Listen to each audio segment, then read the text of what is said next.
This is Neil Ratner of Rock Talk here on WDST Radio Woodstock with another episode of This Week in Rock with support from Transcendental and my friend, the amazing dentist and rock star Bruce Milner.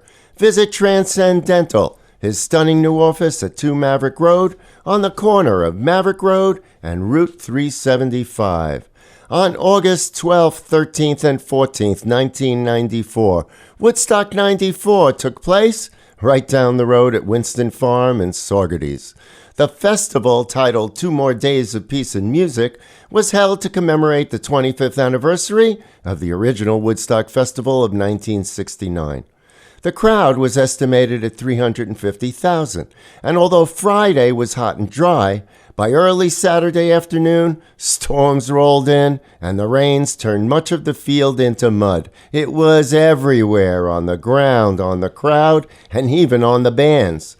Green Day staged a massive PR stunt around it, and 9 Inch Nails wore it as an accessory to accentuate their grimy industrial sounds. For sure, the mud at Woodstock 94 played an integral role in defining the festival, often referred to as Mudstock.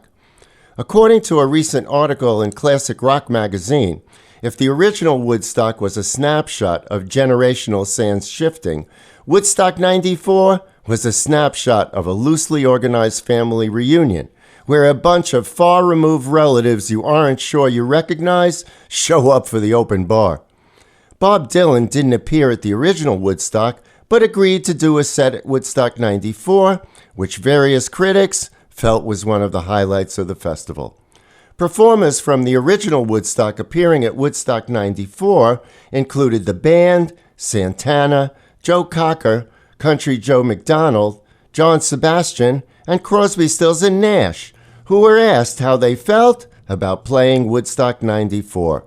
I don't know. I was ready. I thought something smelled right, and it would probably be okay because there was going to be enough people there where they would take over and they would decide the course of the event anyway. And that's what happened. Is the crowd was the thing. Right. And however hard they tried to market it, you know. Right. How can you give us any indication as to how, you know, they talked about the merchandising and that this was going to be nothing more than a show about. Well, what a lot of people don't realize is the very first Woodstock in 1969 was designed specifically to make millions of dollars for somebody. The fact that the kids, as David says, got their Grateful Dead, wire cutters out there and broke the fence down, it's not anything to do with the fact that it was supposed to make money, just like the second What one. happened is what Stephen said. The kids were actually the event. It wasn't about the music. It wasn't about the size of the event. It was about how they related to each other. And it's exactly what he said. And the same thing happened this time that happened 25 years ago? Yeah. Okay, let's listen. From Woodstock 94, with John Sebastian on harmonica, Crosby, Stills and Nash, and Deja Vu.